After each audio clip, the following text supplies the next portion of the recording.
우리가 어떤 사물에 대한 그 사물의 의미나 용도에 대해서 우리는 잘 압니다.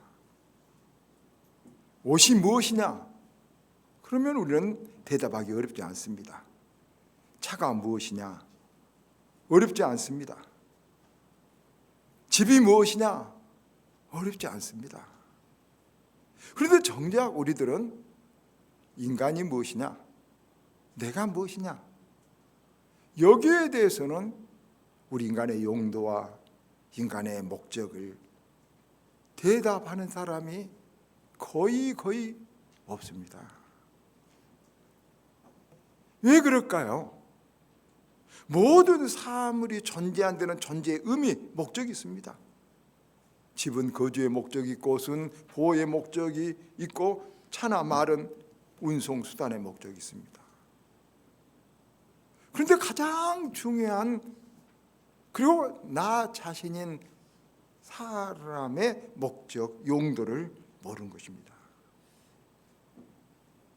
만물에는 다 분명히 존재의 목적이 있는데, 더더구나 가장 만물의 중심이 된 사람에게는 더더욱 뚜렷한 목적이 있어야 될 것이 너무나도 당연하지 않겠습니까? 그런데 모른다는 것은 참 아이러니한 일이고 참 큰 잘못이 아닌가 생각합니다. 그런데 성경은 그것을 바로 사람이 목적을 모르고 혹은 목적을 잘못 사용한 것, 그것을 성경은 죄라 이렇게 말한 것입니다. 우리는 죄를 도덕 윤리적인 면만 생각하는데 성경은 도덕 윤리적인 것보다도 죄는 하마르티아, 목적을 빗나갔다, 이것을 성경은 죄라. 그래서 우리 인간은 다 죄인인 것입니다. 목적을 빗나가 잘못 살고 있는 것이 죄고, 내가 왜 존재한 자들을 모릅니다.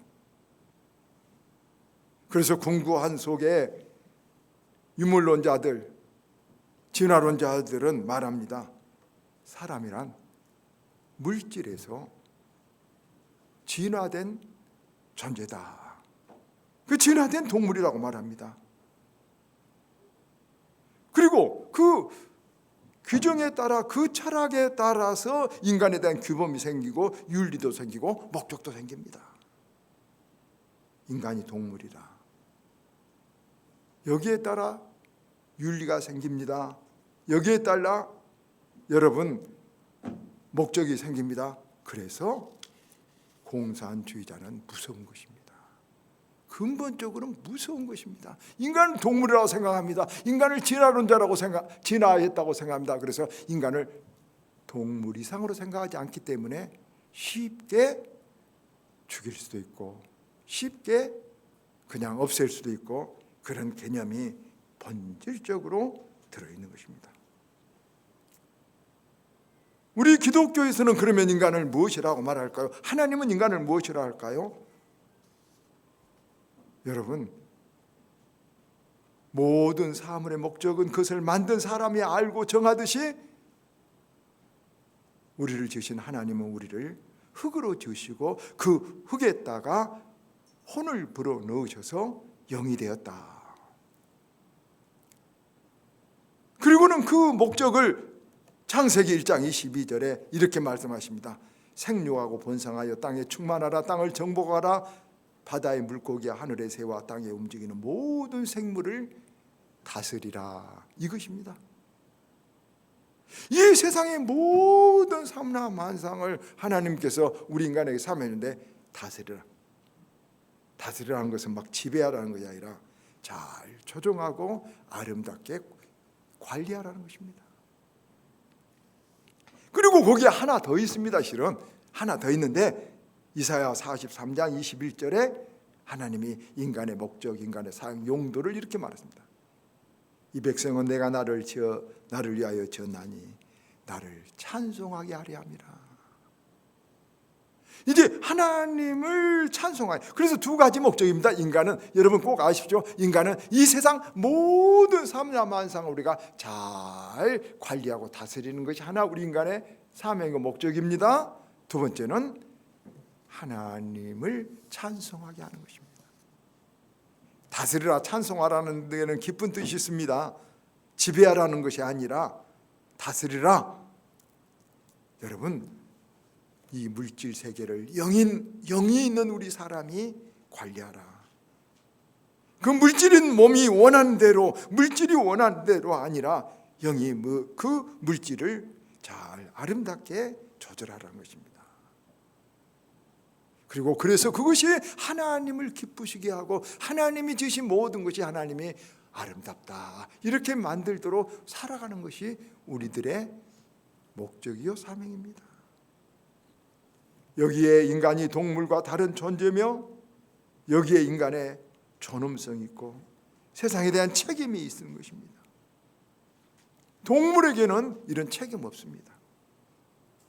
그래서 다스리라, 모든 인간에게 책임이 있습니다. 찬송하라, 그 중에서도 믿는 자에게 책임이 있는 것입니다. 그래서 우리 믿는 사람들은 이제 물질로 구성된 존재지만 물질화되어서는 안 되고, 동물이지만 동물화되어서는 안 되고, 세상에 살지만 세속화되어서는 안 된다는 것입니다. 그래서 마치 물고기가, 바다의 물고기가 바닷속에 살지만 그 바다의 짠물이 물고기 몸속으로 들어오지 않는 것과 배어들어오지 않는 것과 마찬가지입니다. 오늘 우리가 읽은 본문 요한복음 말씀에 17장 말씀에 주님께서 하나님을께 이렇게 기도합니다. 우리들을 위하여, 아버지, 그들을 진리로 거룩하게 하옵소서. 예수님께서 하나님에게 우리들을 위해서 기도하시기를, 하나님을 믿는, 예수 믿는 우리들 진리로 거룩하게 해주시옵소서. 이게 하나님께 향한 예수님의 마지막 기도이기도 하면서 우리들을 향한, 우리 예수를 믿는 사람들을 향한 예수님의 소원이 우리가 거룩하게 사는 것입니다. 어려운 세상을 살 것인데 아버지여, 저들을 지켜 저들이 세상에 속하지 아니하였으므로 세상과 다른 거룩한 삶을 살게 해주십시오. 진리를 따라 살게 해주십시오. 이렇게 주님이 기도한 것입니다. 그래서 오늘 우리는 이렇게 어려운 세상, 여러분 살기도 힘든데 여러분 믿음으로 살기는 더 힘든 세상에 주님이 거룩하게 살게 해달라고 기도하는, 우리가 거룩하게 살아야 되는 그 의미가 한번 무엇인가, 참 성도는 어떻게 하는 것이 거룩하게 사는 것인가를 이 시간 우리가 꼭 생각하고 마음에 새기면 좋겠습니다. 첫째, 어려운 세상에 하나님의 말씀으로 사는 것이 거룩하게 사는 것입니다.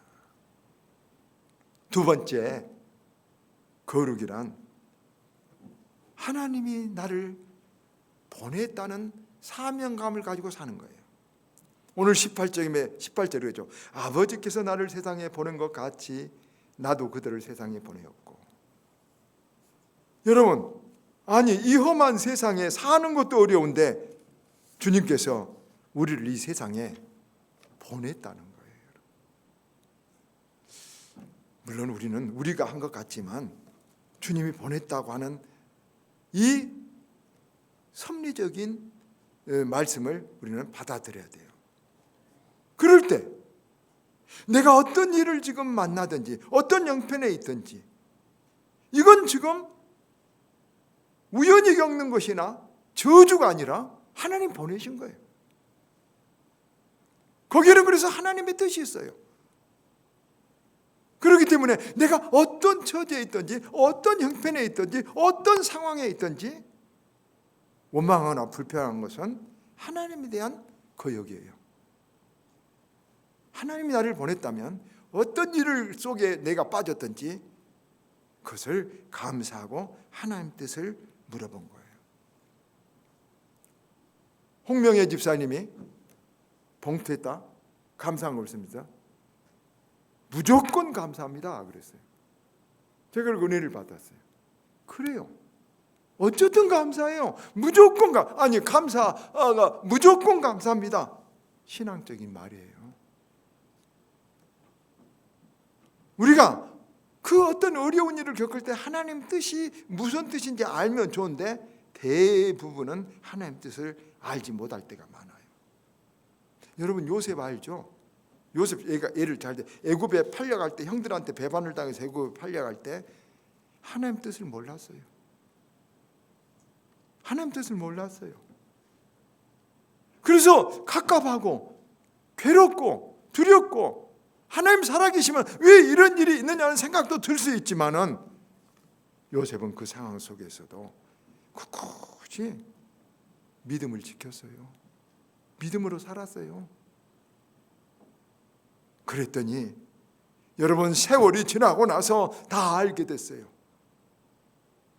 요셉이 형들에게 그 테러를 당해가지고 여러분 그 애국의 천리타양으로 노예로 팔려갔는데 기가 막힌 그 트라우마, 그 무시무시한 사건을 알고 보니까 귀한 뜻이 있었어요. 적어도 성경에서 세보면 4가지 이상 뜻이 있어요. 요셉이 꿈을 꿨지 않습니까? 높은 사람이 되는 꿈. 하나님 애굽의 총리 되게 하시려고 꿈을 이루게 하시려고 보내주신 거예요. 알겠죠? 또 여러분 민족을 구원하시기 위해서 또 하나님의 구원의 역사 속에 요셉을 귀하게 써서 아브라함에게 했던 예언을 요셉을 통해서 이루게 해요. 풍년의 사람을 살리게 하여 아버지 야곱의 눈물 얻은 기도를 응답받기 위하여 이런 일들을 이루기 위해서 요셉이 그런 기가 막힌 슬픈 일을, 기가 아픈 일을 겪어야 했던 거예요. 겪을 때는 몰랐어요. 여러분 그러나 겪고 나서 여러분 깨닫게 된 것이에요. 그러면 우리들은 지금 우리가 겪고 있는 기가 막힌 어려운 일들, 요셉과 같은 일들 많이 있어요. 몰라요 지금. 왜 지금 얘가 이 일을 겪고 있는지 몰라요. 그럼 믿음 있는 사람은 앞에 예수님이 보냈다. 예수님이 하락한다. 예수님 지금 여기 나를 보내셨다. 이 생각을 여러분 가지면 하나님이 우리를 복되게 하세요. 지금 어떤 처지에 어떤 상황이 있습니까? 주님이 우리를 보내신 거, 주님이 우리를 그곳에 지금 놓아두셨다는 것을 꼭 깨달으시기를 바랍니다. 그래서 주님은 요한복음 13장 17절에 내가 하는 것을 네가 지금은 알지 못하나 이후에는 알리라. 이후에는 알리라. 요셉도 이후에는 알았어요. 그래서 형들이 막 놀래가지고 이제 형들이 자기를 그렇게 테러했기 때문에 놀래가지고 불안해가지고 할 때 요셉이 한 유명한 말 창세기 45장 5절 있잖아요. 형들이여 근심하지 마소서. 나를 팔았다고 두려워하지 마소서. 하나님이 생명을 구원하시려고 나를 당신들 앞서 보냈나이다. 형들이 보낸 것이 아니라 하나님이 보냈다는 거예요. 여러분 그럴 때 한번 생각해 보세요. 그러면 이제 형들이 원수가 되겠어요? 안 되겠어요? 원수 안 돼요. 알겠죠? 그래서 원수가 우리 믿는 사람 없는 거예요. 원수도 하나님이 시킨 거예요. 알겠죠? 그럼 원한 살 필요 없어요. 원수도 하나님이 시켰다고 생각하고 잘 받아 내가 그 뜻을 감당하면요, 여러분 하나님께서 우리에게 좋은 은혜로 우리를 바꿔주시는 거예요. 로이드 존스 목사님은 이런 신앙적인 이야기를 했어요. 믿는 사람은 신앙의 깊이에 따라 자신에게 나타난 일이 하나님의 손길로 보이는 양이 각자 다르다. 무슨 말이냐? 신앙이 깊은 사람들은 모든 일을 할 때 하나님 손길이구나, 하나님 지금 역사하구나, 하나님 섭리하시구나 이렇게 지금 느껴진다는 거예요.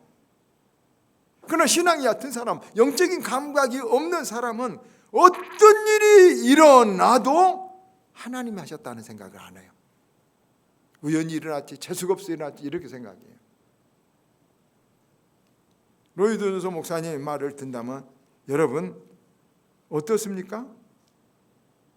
어떻다? 여러분 속에 일어난 일들 하나님 손길이 느껴집니까? 아니 우연이나 뭐 세상 재수가 없어서 그럽니까? 지난주에 제가 레몬을 하나님이 주시면 그것으로 레몬 주스를 만들어라 이렇게 말씀을 드렸잖아요. 오늘 또 다른 하나 영어 속담을 영어 속담에 이런 말이에요. Everything is happening for me, not to me. 무슨 말이냐 그러면 여러분 모든 일은 나에게 일어났다고 말하기보다는 나를 위해서 일어났다고 생각이라는 거예요. 영어 중요한 영어 속담이에요. 신앙적인 속담이에요. 제가 받았어요. 나에게 일어난 일이죠. 그러나 이것을 뭐라고 생각한다고요? 나를 위해서 일어난 일이요. 뒤에 더 빠르게 달려가다가 교통사고로 죽을 수 있어. 예방하시기 위해서 하나님이 나를 위해서 예방하신 일이요. 여러분, 그래서 바울도 로마서 8장 28절에 하나님을 사랑하는 자 그 뜻대로 부르심을 받은 자들에게는 모든 것이 합력해서 선이 된다, 복이 된다. 똑같은 사상이에요. 왜 이런 일이 나에게 있을까? 지금 몰라요.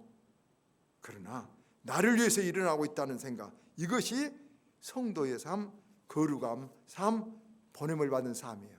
여러분, 지금 어떤 처지에 있든지 하나님이 그 자리에 나를 보내셨다. 그 자리에 하나님 뜻이 있다. 지금 내가 갖고 있는 것에 하나님의 뜻이 있다는 것을 분명히 깨달아야 그 문제가 우리의 일들이 해결될 줄 믿습니다.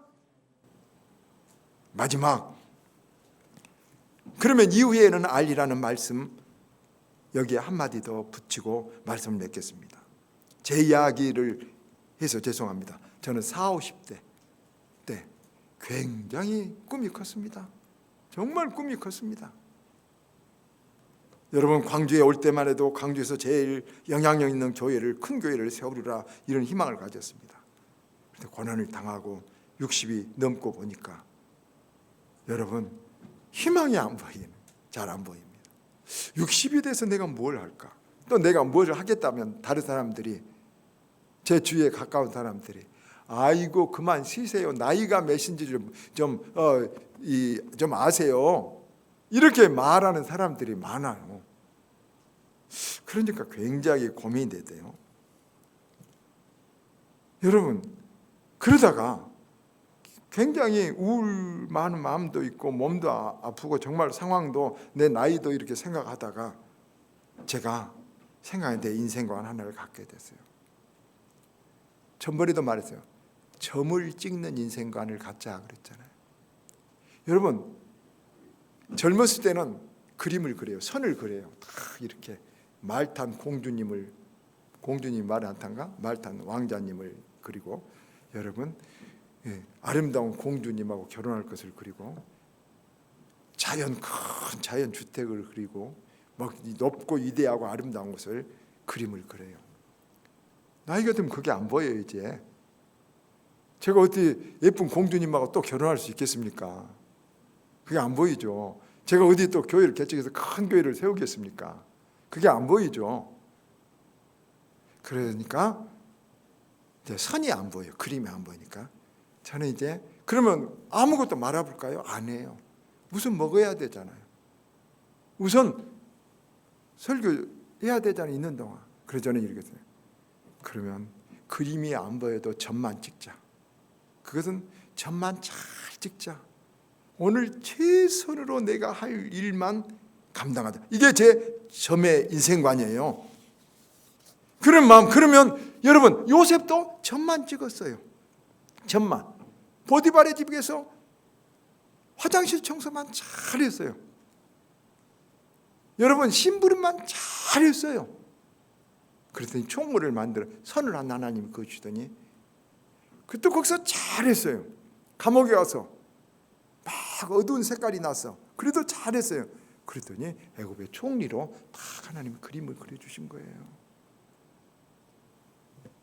저도 그런 생각을 이제 갖게 된 거죠. 나도 점만 잘 찍으면 하나님이 이 점을 그어가지고 멋진 좋은 그림을 그려주실 거라고 믿어요. 여러분, 굉장히 중요한 인생관이었다고 나는 생각하고 이것을 생각하고 이 스피릿, 이 이 생각이 들고 나서는 정말 기뻤어요. 그래서 지금 이 나이에도 여러분 다른 목사님들 다 보면 저처럼 히브리어 막 배우고 헬라어 성경 공부 막 찾고 하는 사람 있는 거 없다고 그래요. 이제 은퇴할 것인데 언제 써먹어? 저는 공부해요. 성경 읽고. 여러분 영어를 옛날 좀 배워놓고 옛날 한 30년 전에 영국에서 좀 쓰고 한 번도 안 써요. 그래도 여러분 제가 지금 영어 공부를 하고 있어요. 차만 타면 영어를 지금 연설을 듣고 영어 성경을 듣고 영어를 듣고 있어요. 공부를 열심히 해요. 여러분 지금 그냥 아무거나도 먹고 싶지만 빵 하나 팥든 빵을 정말 달콤한 빵을 좋아하지만 제 아내가 아무리 먹어라 저를 꼬셔도 안 먹고 참고 겨우 참고 간헐적 단식을 해요. 저녁이 되면 간헐적 단식할 때 뭘 먹고 싶어 죽겠어요. 그런데 그렇게 하면서 정말 마음이 기쁘고 몸이 좋아지고 이제 점이 선으로 이어진 것이 보이고 여러분 제 나이에 대학교 공부를 한 사람 봤어요. 3학년 때 공부를 한 사람이 편의방에서 공부를 해요. 끝마치고 저녁에 열심히 가서 3-4시간씩 공부를 해가지고 여러분 자랑이니까 하나 제 자랑 좋은 자랑은 괜찮아요. 바울도 좋은 자랑을 했어요. 전액 장학금 전액 A를 받았어요. 공부 열심히 했죠. 열심히 한 거예요. 하기 싫어도 저녁에 가면 정말 하기 싫지만은 내가 점을 찍은다. 내가 오늘만 내가 미래를 오늘만 내가 바르게 살자. 내일 죽어도 오늘만 내가 바르게 살자. 이렇게 하는 거예요. 오늘만 내가 빵 하나 안 먹는다. 오늘만 내가 책 하나 읽는다. 이렇게 점을 찍으니까 좋은 일이 일어나고 있는 거예요. 하나님의 선을 만들어 이것이 우리들에게 꼭 가져야 돼요. 내일 일 몰라도 좋아요. 내일 일은 난 몰라도 좋아요. 점 하나 열심히 내게 주어진 그 자리에서 최선을 다하고 점을 찍으면 하나님께서 선을 만들어 주신다는 믿음을 가지고 살 수 있기를 바랍니다. 말씀을 맺습니다. 그것이 거룩하게 산다는 것은 신비하게 막 무슨 요상하게 잘 사는 것이 아닙니다. 세상 속에서 고민하며 사는 것입니다. 아시겠죠? 세상 속에서 고민하며 사는 것입니다. 그리고 어떤 일을 겪든지 하나님이 지금 내게 시킨 일이다. 내게 보냄을 받은 일이다. 어떤 저지에 있든지 하나님의 뜻이 있다고 생각하고 그 일을 하나님 뜻 속에서 감당한 것이 거룩하게 사는 일입니다. 그리고 모든 것은 하나님 앞에 맡기고 내가 오늘을 바로 살자. 오늘만 우리가 하나님 앞에 살자. 내일 죽어도 한 그루의 사과나무를 심자는 그 마음이 낙심하지 않고 포기하지 않고 살아가는 것이 거룩하게 사는 것입니다. 예수님의 소원이 우리가 거룩하게 사는 것입니다. 여러분 거룩하게 살기를 세상과 다르게 고민하며 살 수 있기를 기도하며 살기를 여러분 하나님께서 내게 어떤 일이 겪든지 내가 그 일을 내게 하라고 하는 일이라고 사명으로 받아들이면서 어떤 일이든지 하자는 일이라도 감당하기를 그리고 점 하나 소중히 찍으며 살아가는 저와 여러분이 되기를 주의 이름으로 축원합니다.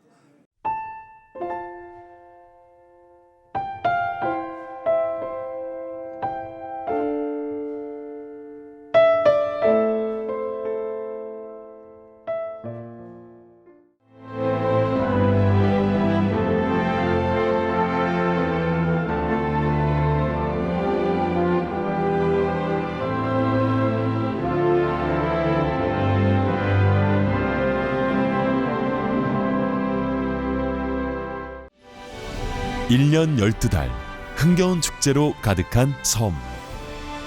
섬마다 문화와 예술이 살아있는 사계절 꽃피는 바다 위의 꽃정원. 누구나 가고 싶은 섬. 이곳은 희망이 샘솟는 천사섬 신안입니다. 만약 섬에 색을 입힌다면 어떤 일이 생길까? 섬의 변신, 마음도 상쾌하다. 보라색 여행. 마음이 설레는 노란색 여행. 내 마음에 주는 선물 주홍색 여행. 또 다른 나를 발견하는 행복 여행 신안군.